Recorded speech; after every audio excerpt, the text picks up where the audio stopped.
Greetings, programs. This is Wretch, and welcome back to Vampire the Masquerade Parliament of Knives. And in the last stream, guys, Silas had a long talk with the Archon.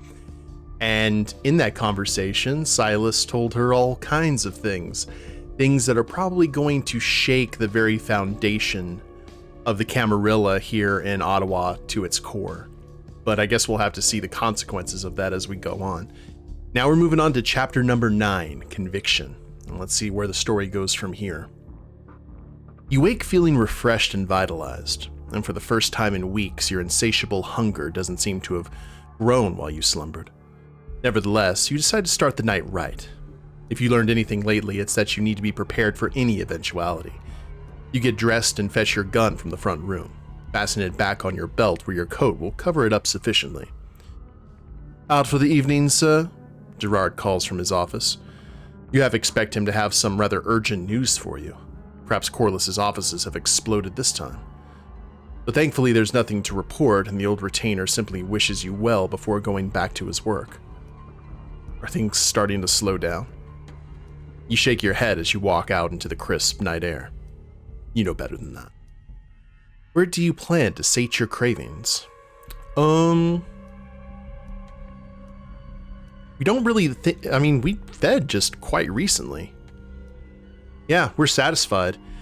And the thing about it is from what I understand, in 5th edition, your hunger can never go below a 1. That hunger is always there, like nibbling at your heels. So, we've already been to Confederation Park. We're not going to go visit Sam for a top off of blood. I think we're already kind of ruined some good faith there. We definitely don't want to do anything with Alicia, because we're probably very deep in her doghouse. So let's return to the tunnel underneath the sapper's staircase, which there are plenty of nooks and crannies to hide in after grabbing the victim. Now remember, we had that incident with with that police officer, but we'll see what happens. You take the steps down, 2 at a time, eager to begin the hunt. You haven't seen many pedestrians since you arrived, but as with your other hunting ground in Ottawa, just a matter of time before an opportunity presents itself.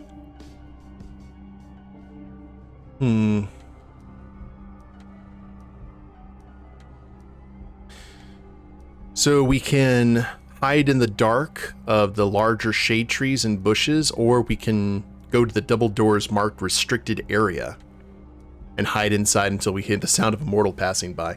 Now, my curiosity tells me that we should probably go for the double doors, because what kind of restricted area is it? But I think the safer option would just be to hide in the shadows of the shade of the trees and bushes. What do you guys think? What would be the best way to go about this? I mean, the game could throw us a curve, and just waiting in the bushes could cause an issue. But I don't know, that restricted area sounds almost too tempting. Should we just go ahead and roll and let fate decide? Messy says 1, okay. Locked doors, why is it restricted? Well, we're in a tunnel system. So, well, you know what? I actually kind of agree with you there, Reverend, just because being a Nosferatu, sewers are kind of his purview. Well, let's do this. Let's see what happens. We'll snap and draw them into the dark room like a trapdoor spider. Boop. It's a decent idea, provided you can get the doors open without making too much of a ruckus. You latch your fingers into the small crack between the doors. There's no handle here for you to wrench open, and pull, channeling your vampiric strength into the effort. Your fingers cramp and scream out for you to stop just before the door relents and pulls open in your desperate grip. There's very little interest inside, but you weren't looking for a bounty of objects to steal, only a web to trap your victim in. You step inside and close the doors until only a slit of light shows through as you settle in to wait. Eventually, you see a middle-aged man walking in your direction, wearing an oversized Leafs jersey. Looks like walking through the tunnel alone in the dark isn't the first mistake he's made tonight. You leap out and grab hold of the man, tearing him off the walkway as your hands wrap around his mouth before he can scream for help. Within seconds, he's safe with you inside your makeshift den. You're not sure if that could have gone any better. You sink your fangs into his neck and drink deep, savoring the rich flavor of his blood. It's not often you get complete privacy to feed at your leisure these nights, and you intend to savor it. Once the commotion in the city has died down for good, you'll need to get Gerard to deliver a victim that you can enjoy just like this in the comfort of your own home. Your appetite largely sated for the moment, you decide to move on, always aware that there's a hunger for more that you can never fully extinguish. Yes, indeed. Yes, that's correct. You did meet me in the sewers one night escaping the mob. You've nearly made it back to your haven when a familiar-looking man barrels around the corner and down the sidewalk, nearly colliding with you in his haste. His hood falls back, revealing a pair of intense blue eyes staring at you wildly. Close-shorn blonde hair somehow disheveled despite its length. Henrik Lang is a mess. Which one is Henrik? Is that the Tremere? Hold on. I need to see that.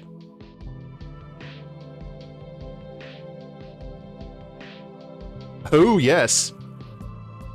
Uh-huh.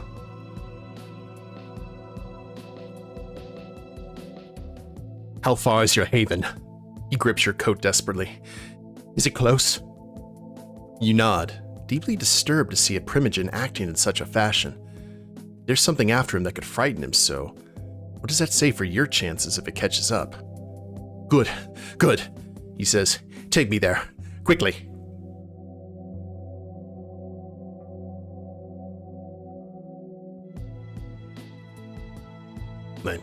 Wait just a second.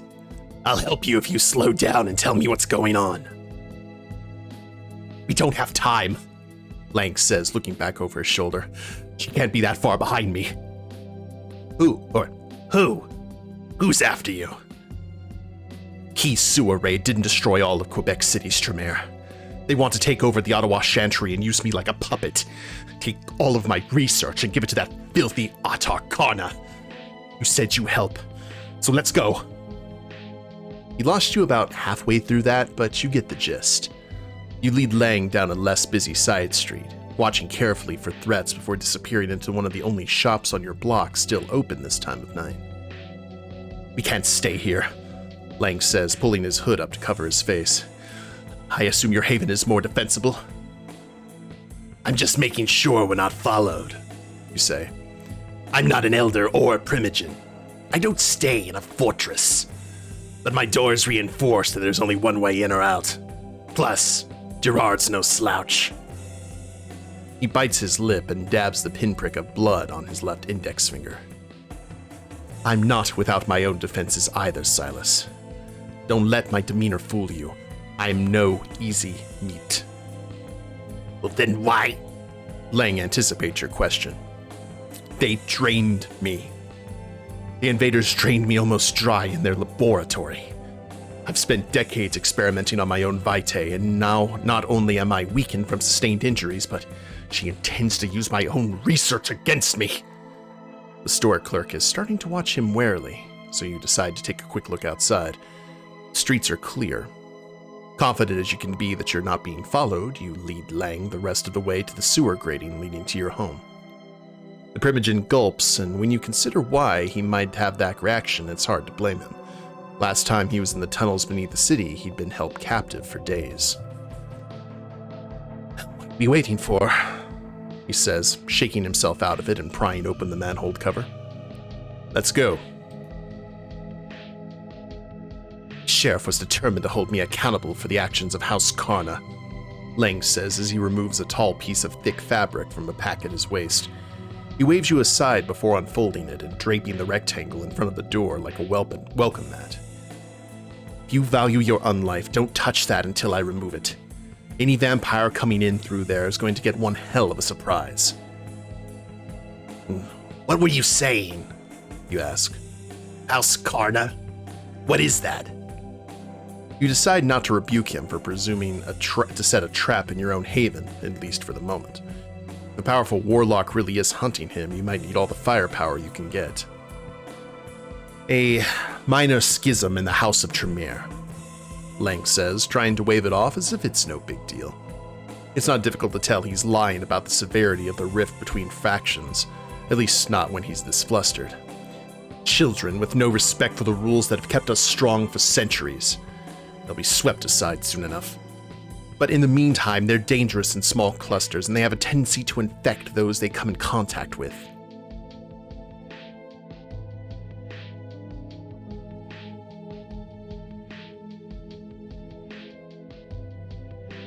So you're saying you were in the wrong place at the wrong time? It's more than they are in the wrong place, but I take your meaning, Lang says. I have it on good authority that Karna visited Prince Annabelle in Quebec. What went on there I can't be certain of, but I do know that she arrived at the worst possible time. My fellows had only just vacated Ottawa in protest of Arundel's decision to admit the Banu Hakim. And they took sanctuary in the Quebec City Chantry. You finish for him. An astute observation, and the correct one, Lang says. But why are you telling me this? You ask. I've never met a Tremere who spoke so openly about the inner workings of their clan, even the more obvious ones. He pauses for a moment and cocks an ear, listening for something. Finally, he shakes his head. It was nothing. He takes a moment to gather his thoughts. You are correct that such information is not meant for the ears of any random lick walking the streets, but yours are a very particular set of ears. Ones that belong to the child of Eden Corliss.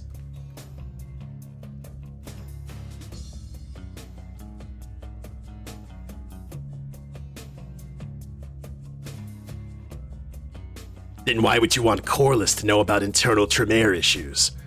Most clans wouldn't care that she's a Nosferatu, but warlocks seldom let their secrets leave the organization. Suffice it to say that what I tell to you, I say with purpose. In any event, it appears unlikely that... From down the hall, Gerard clears his throat conspicuously before joining you in the living room. I've done my level best to ignore the particulars of your conversation, sir, but there came a point where I thought it prudent to announce my presence, he says, eyeing you. Curse yourself. In the excitement, you've forgotten to tell your distinguished guest that Gerard was likely in the adjoining apartment rooms. Lang looks more annoyed than scandalized, which you take to be a positive thing. What defenses do you have available to us? He asked the ghoul brusquely. Gerard gestures to the front door.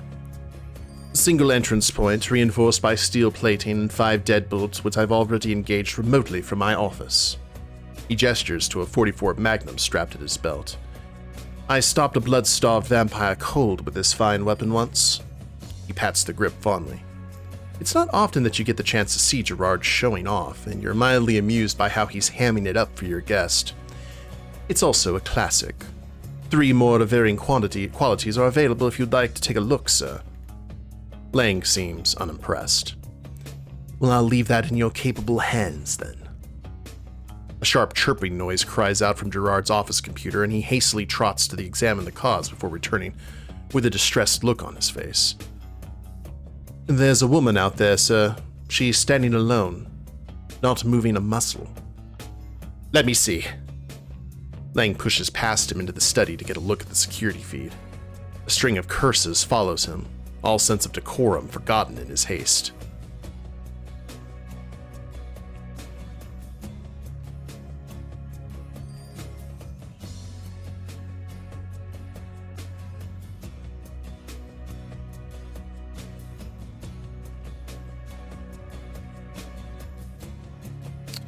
Ooh, interesting.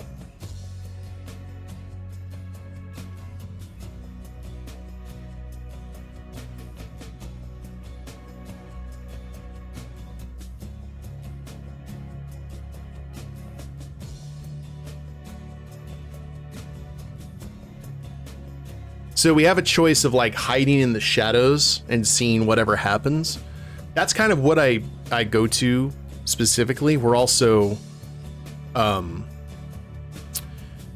very we're fine on blood. So I'm wondering whether my mind's going forth between option 1 and option 5, where we just stay cool and just use the intercom and beside the door to ask who the woman is and what she wants.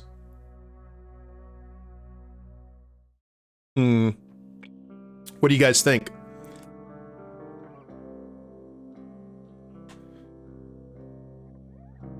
See, even if we did, like, he's out of favor with Ottawa's elite, even leading to the death of a Primogen, even one that's out of favor, I really doubt that Key or the Archon would look favorably upon that.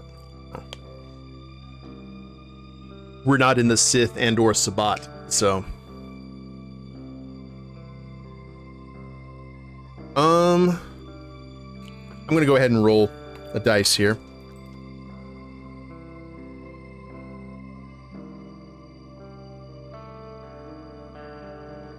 Blue obfuscate, red intercom. Blue. Okay, we'll step back against the far wall and hide in the shadows, and we'll see what happens. Whoop. You back away from the door and quietly wait for Gerard to do the same. Wait in the bedroom, you whisper. I'll be hiding back along the wall. If I need you, I'll call. Don't come out until then. Gerard gives you a businesslike nod before retreating as ordered, disappearing into your bedroom without another word. You fall back, fading into the darkness and remaining still as possible. Movement while concealed would require energy that you're not willing to expend just yet. You want to be on your toes and ready with everything you have if worse comes to worse and you're fighting for your unlife. You almost fall backward when the door buckles with a creaking groan and something sizzles inside the frame. Seconds later, the door pulls open as if it were never locked, glowing molten steel dripping from the cavities where its deadbolt used to be. The woman on the other side smirks playfully as she brushes a long strand of hair away from her face with a casual calm that not all suggests the demeanor of an invader who just melted down your door. Run back to Karna, Lillian, Lang growls, or I'll send you to Quebec in a bag of ashes. Lillian laughs. As if you weren't the one who crawled away to hole up in this quaint haven with... Her eyes wander the room, looking for you but unable to pick out your exact location. Whoever is hiding like a rat.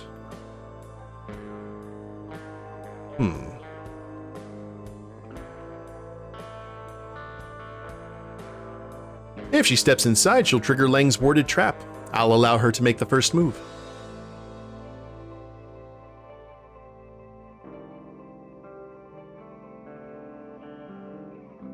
Lillian takes a prideful step over your threshold, but the second she sets foot on the Lang's welcome mat, her body starts convulsing with seizures. For a moment, it looks like she's going to cry out, but she gets her pain under control quickly after falling to shuddering knees. He basically put a protective ward on the mat. You've caught up with me at last, Lang says with a sniff.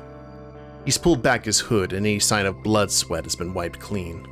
Somehow he manages to look like he's been fully in control of himself the whole time. Don't try to move, Lillian.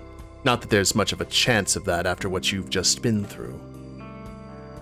Lang closes the door before kneeling down and pressing his bloodied hand against Lillian's face, curling long fingers around to grip her by her hair. She screeches and tries to pull away, but in her weakened state, she's unable to break his grip. A sizzling sound fills the room as Lang's weaponized vitae eats away at her skin.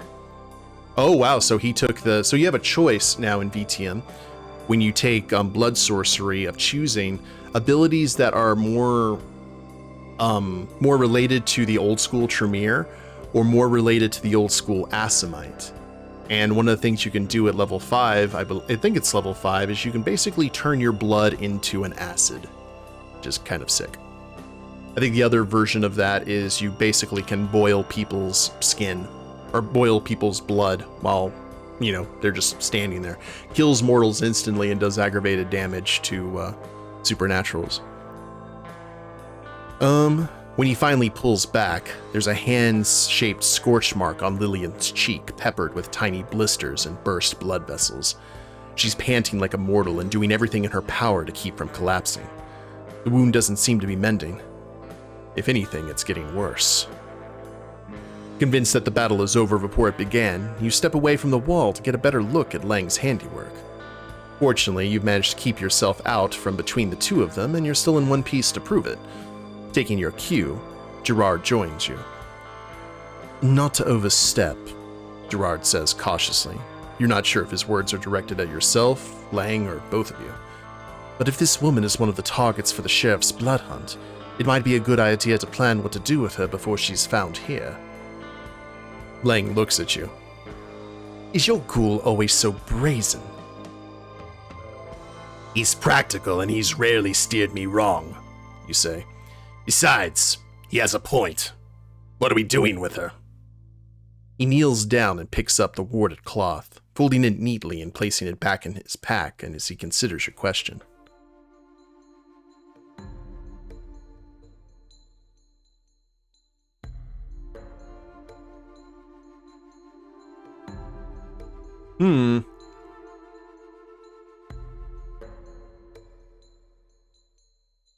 Corliss needs to be informed about this immediately. I don't think Corliss needs to be notified of anything at the moment. And it'll be nice to have a favor from the Tremere Primogen in my pocket. So we'll have Gerard call a car for Lang and his prisoner. What he ends up doing with her once they're away from my haven is none of my concern. That is magician business. I'll go back to my drinks. Yes, Lang says when you explain your intentions. That will do quite nicely. I assure you that your cooperation during this affair will be remembered. I notice on your security monitors that the building's hallways are under surveillance. Will I be able to remove the prisoner without being seen? You should, you say. The other residents are all mortal and keep fairly standard hours. Good. He looks down at Lillian. Stand up and be silent, he commands. She does so immediately. Clearly, whatever strength she has left isn't nearly enough to overcome Lang's compulsion. The car arrives less than 10 minutes after Gerard makes the call, and the last you see of Lillian the Warlock is the despondent slumping of a shoulder as she slouches around the corner to disappear forever into the back of a nondescript car bound for wherever.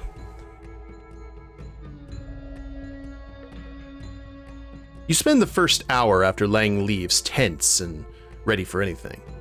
For all you know, another warlock could come bursting through your door at any moment. If Lillian escaped the Blood Hunt's purge, it's entirely possible that another did as well. As the first hour stretches into the second and then the third, you allow yourself to relax, sprawling out in your chair as Gerard attends the security monitors. You briefly consider going back out, but decide against it. The night's already growing short, and it can't hurt to preserve your undeath through an excess of caution. What's one night in an eternity? Where do you find this game? So, Reverend, these are all done by a company called Choice of Games, and different authors have done various long interactive novels based on VTM, basically adult choose your own adventure games.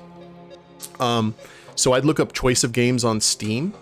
Also, just look up Vampire the Masquerade on Steam. They have the whole list of games right there. I highly recommend the Choice of Games ones. I've played 3 on the channel.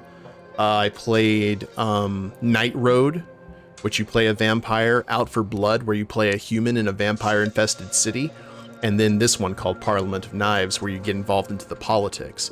Jeffrey Dean here, who's the author of this one, has done a really good job of it. I'm enjoying it immensely. But yeah, definitely check that out.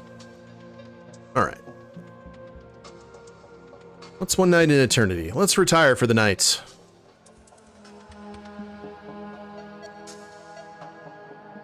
We are never more vulnerable than when we lie asleep, oblivious to the world around us. In centuries past, mortal hunters believed they could destroy vampires by invading our domains while the sun was at its zenith, and driving a wooden stake through our unbeating hearts. This is only half correct.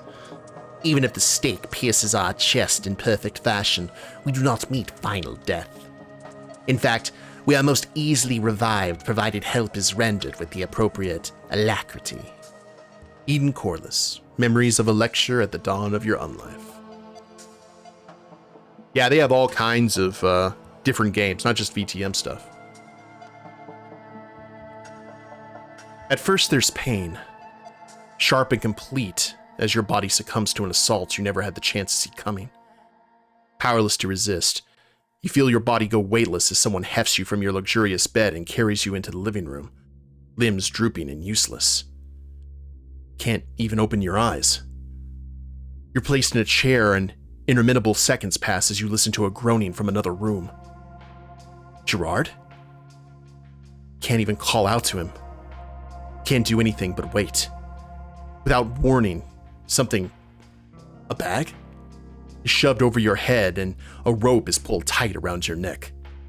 You're brought to your feet, hoisted onto someone's shoulders, and eventually deposited into the back of a vehicle. From there, your perception dims as pain and hunger threaten to overtake you. It's all you can do to keep a grip on your sanity as darkness consumes you. We're satisfied on food. All journeys eventually end, okay? The sound of metal clanking against metal rouses you to alertness and prompts a wave of panic as you barely manage to flicker your eyes open only to be greeted by a claustrophobic gloom constricting itself around you. So I am going to say right now is probably instead of focusing on the security cameras, we probably should have focused on repairing the door that got the hinges and everything burned by a Tremere. While you can't technically choke to death as a vampire, your inability to be destroyed by conventional means only prolongs the physical and mental agony, accompanying what feels like an eternity of suffocation. Unfortunately, this is the least of your issues. You can still feel the long wooden stake where it parted your flesh and transfixed your heart, paralyzing you to the point where the smallest twitches require more energy than you care to expend. So this is how it feels to be staked. An intolerable vulnerability coupled with pain in the form of a maddening itch that cannot be scratched. You know full well that the longer you're left like this, the more likely your unslaked hunger will shut your body down, sliding into an inevitable torpor. But what was it that woke you up? Has someone come for you at last? The constricting prison pulls free of your neck as the tie is loosened and raised over your head. It takes a moment for your eyes to adjust, but when they do, you're surprised to see Luca holding the black bag that had until so recently played host to your head. You try to speak, but no words will come out. Your lips don't move. Oh, right. Steak.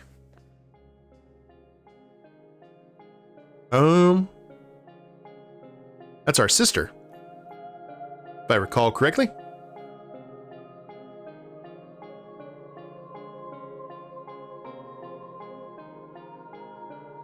Did they get... Hold on, I've got to see this.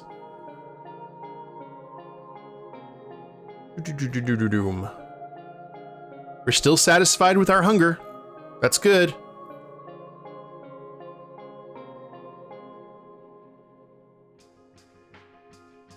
Okay, anyway.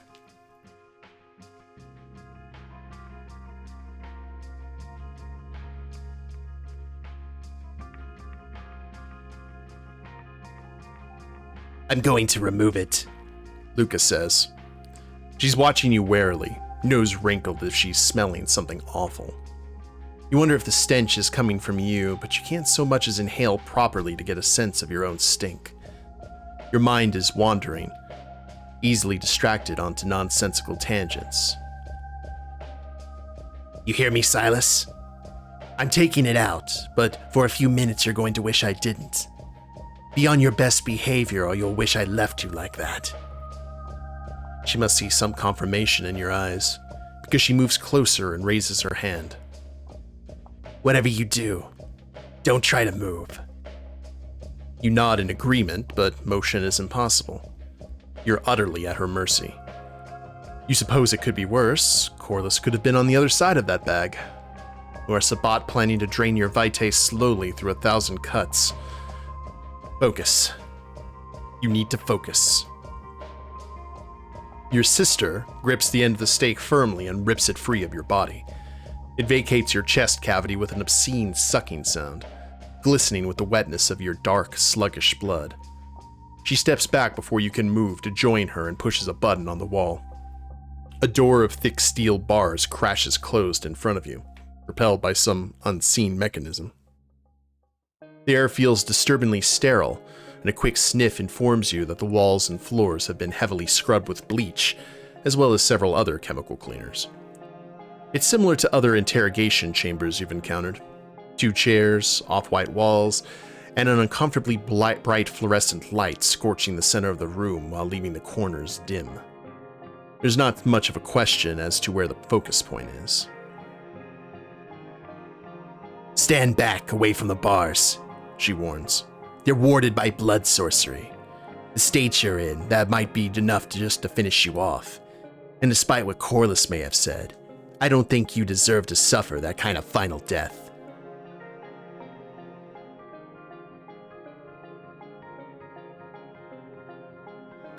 Why am I here?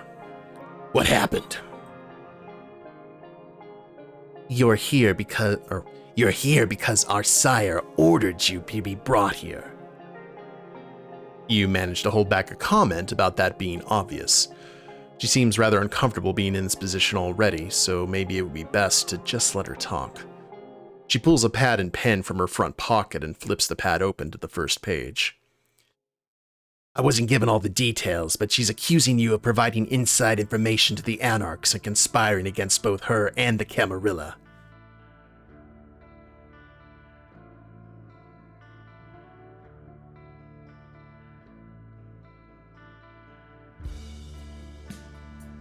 And what evidence is she presenting? Extraordinary claims require extraordinary evidence. A disturbing amount of evidence, actually, Lucas says. Not that it will matter if this gets out of hand. You've been around long enough to know that she doesn't really need evidence to have you destroyed. This is all about perception, Silas. If you haven't won over anyone in court, this won't go well for you. You need to work with me here. Well, if this is about optics and no one cares about the facts, then why would we bother going through the charade? All kindred conspire. If conspiracy was a charge worthy of final death, we wouldn't need this second inquisition to set the fires. We'd already be ash. That's true, Lucas says. I find the notion distasteful, but even I have to admit that it's the only way forward in our world. But conspiracy being the norm wouldn't absolve you of the crime of working against the Seneschal with a terrorist element within her city. I didn't claim that it would, you say. But I think it's important to note that every kindred in this city has eyes on seizing power. The only difference is the scale of their ambition. You're not wrong, Lucas says, but don't think I haven't noticed you never actually answered the question. It looks like she's not going to be sidetracked with tangents or whataboutisms. Hopefully she at least takes your point into account.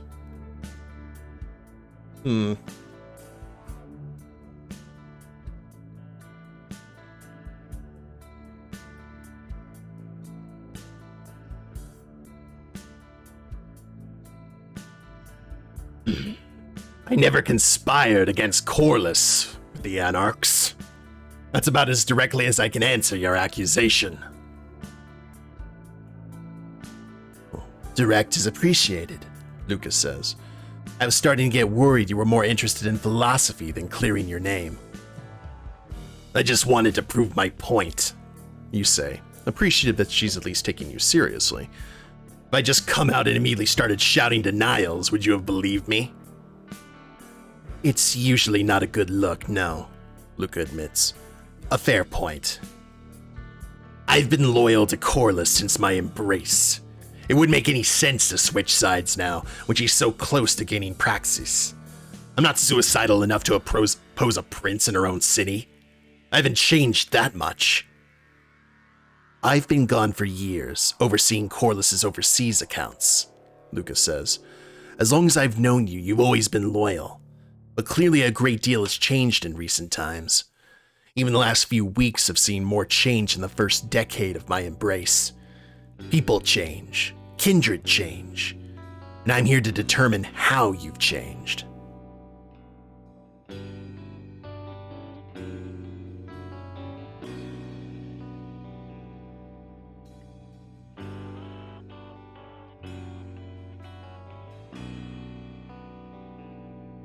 I think the only difference is that over the years I grew softer. But these last few weeks have reminded me what it takes to survive. Luca seems to lighten up a bit when you open up to her. I felt that way too, she says. Years spent doing work that any mortal could do.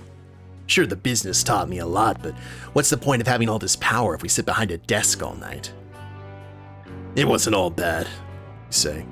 But over the decades, it gets dull. I can't imagine what it feels like to be an elder. Years just blurring by as you accumulate wealth that means nothing to you. You know those words could be twisted against you, right? Luca says. It sounds like you desire instability. I know what you mean, and I even sympathize, but you should be careful when you say something like that. The whole point of the Masquerade is so we're not constantly running from inquisitions and mortals who outnumber us 1,000,000 to 1. She flips several pages to the back of her notes, reads something, and looks back at you. So, I need something I can use here. If you want to get out of this, you've got to help me out. So you know the accusation. But if you can explain any mistakes Corliss might have made, anything you did that night that may have been misinterpreted, I can speak up for you. Believe it or not, I'm on your side. Let's get you out of there. It briefly crosses your mind to share the memory Jordan helped you uncover. Luca may be less inclined to help Corliss if she knows the details of what her sire has done, but you reconsider quickly. Revealing that you're not really her sister could make things even worse for you. Sometimes the truth is best kept to the back burner.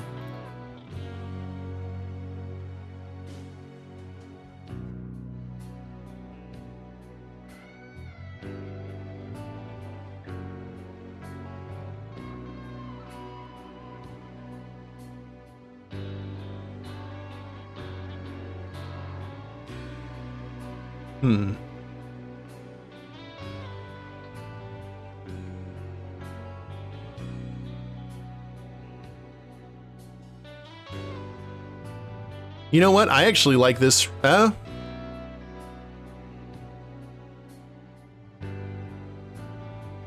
It sounds like you're asking me to incriminate myself.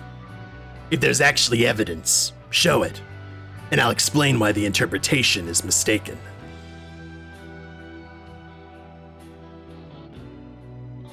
I'm not trying to get you to incriminate yourself at all, Luca says, shaking her head. I'm trying to give you an opportunity to get out in front of it and tell your side of the story. But if you don't want to take advantage of that, I'm not going to force you. She reaches into a small manila folder you've set aside and removes several printed photographs. Most of them are your encounter with Hauberk in a public street, but others show you conversing with Ward in person. She watches for your reaction.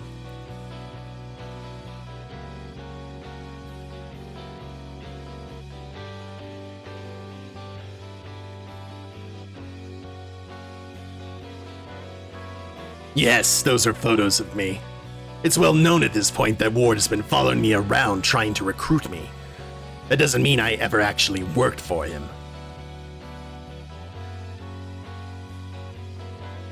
At least you're being honest about these being photos of you, Luca says. I was sure I'd get some kind of denial, but we're right on the right track. A sharp knock comes from the door leading back into the hallway, and Luca jumps, startled out of the conversation. Who is it? She asks. I'm in the middle of an interview. It's Gregory, ma'am. Your sire requires a decision. Corliss's favorite ghoul, you think? Does everyone know about this detention? You writhe within the cell uncomfortably. But, Luca stutters, I've barely gotten started. I'm afraid she was quite explicit. The council will begin soon and the security team must be arranged. Of course. Luca stands up and reluctantly walks over to the door. I'll just be a moment, she says to you. Sit tight. You sigh. Think there's anything else you can do? Several minutes pass. A tall man you recognize as one of Corliss's most trusted ghouls slips into the room and stands in front of the bars. His bald head almost looks polished, reflecting the gleam of the interrogation room's bright light. Madam Luca's recommendation was to set you free immediately, Mr. Moore, Gregory says. I trust we will retain our good humor after this little mishap? He's worried you'll tear him limb from limb when he opens the cell. Of course, you say. I can understand the precautions, though I think this was above and beyond. I'm certain that the insult will be made up with future rewards. That's certainly a positive attitude, Mr. Moore. Your cooperation is noted and greatly appreciated. He presses a button on the far wall and the barred jail door pulls open along its automatic track with a high-pitched whine. Freedom at last. I will escort you to Madame Corliss's office, Gregory says, all courtesy. He's overdoing it, and he's watching you carefully. I know the way. Nevertheless, sir, I've been instructed to accompany you. You can't make out the exact words being said, but there's little doubt that Luca and Corliss are waging a pitched battle behind the closed doors of the inner office chambers. You've never heard Luca so much as raise her voice at her sire. It's incredibly uncomfortable to overhear, even this reduced capacity. When you'd arrive, Corliss insisted that you be left to wait in the entry room without so much as handcuffs. It seems like she truly does intend for you to be freed, but why? The elevator dings at the back of the room behind you and the doors slide open. Silas, a familiar voice calls. It's Key. Gregory just told me you got out. What the hell happened? He looks incredibly flustered and uncomfortable. If you didn't know any better, you'd almost believe that he's been under investigation himself.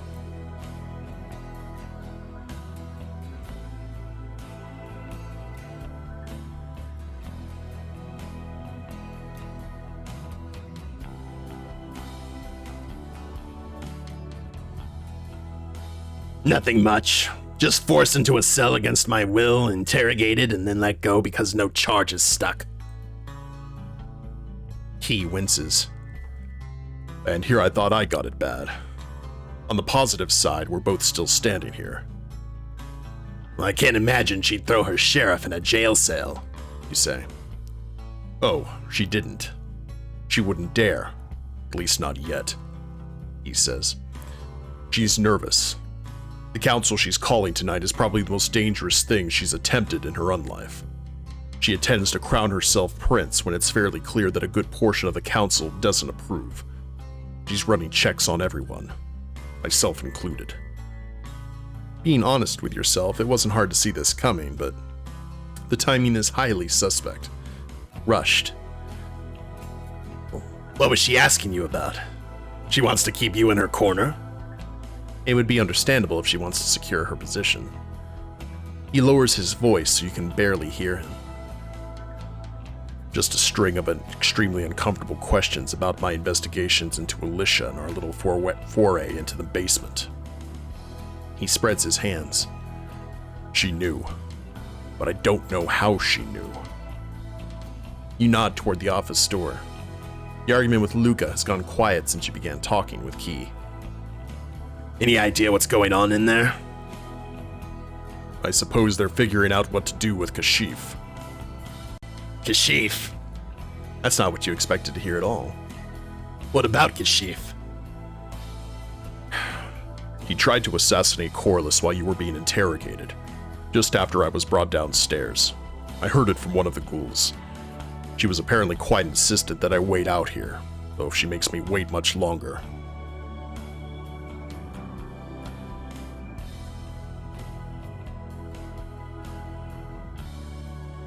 You can't be serious.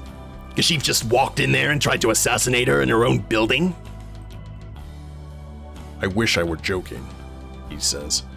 I thought the man had more sense than that. Then again, we don't have all the facts yet, so we have to wait and see what happens. They're coming now. Prepare yourself.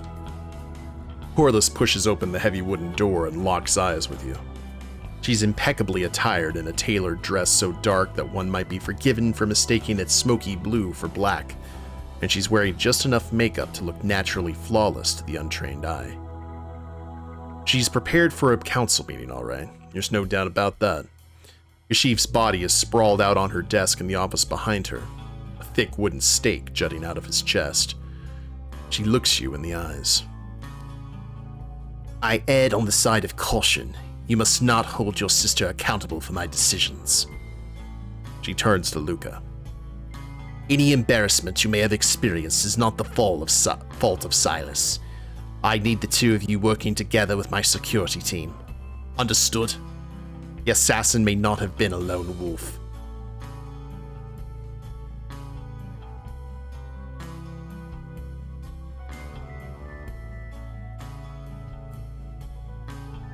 I'll be fine. We can work together tonight. I don't intend to let the interrogation go unanswered, but for now I'll play along. Excellent, Corliss says with a sharp nod. Luca, prepare Kashif for transport. He'll serve as a warning for others who might be thinking of making the attempt. We're going to make a nice display during the announcement. You're really going for it then? He asks. Tonight? Even after what happened with Kashif? Sheriff, Corliss says, Kashif's attack is all the more reason for me to move as quickly as possible. There's a reason that the assassins are coming out of the woodwork tonight. Why? You ask. You're locked down. Defense is on high alert. Wouldn't it be easier to target you once you've let your guard back down? Corliss inclines her head. It may be easier, yes, but also highly imprudent. It's one thing to come after an ambitious elder, but it's one thing entirely to destroy a prince. Ottawa is on the precipice as it is. Further destabilization could see the entire city burn. No, nobody wants that, and that's why they're striking beforehand. Luca picks Kashif's limp body off the desk, carrying him effortlessly. Come, Corliss says as she motions for the three of you to join her by the elevator. We have a coronation to attend. Ooh. And now we're moving on to chapter 10, guys, Ascension.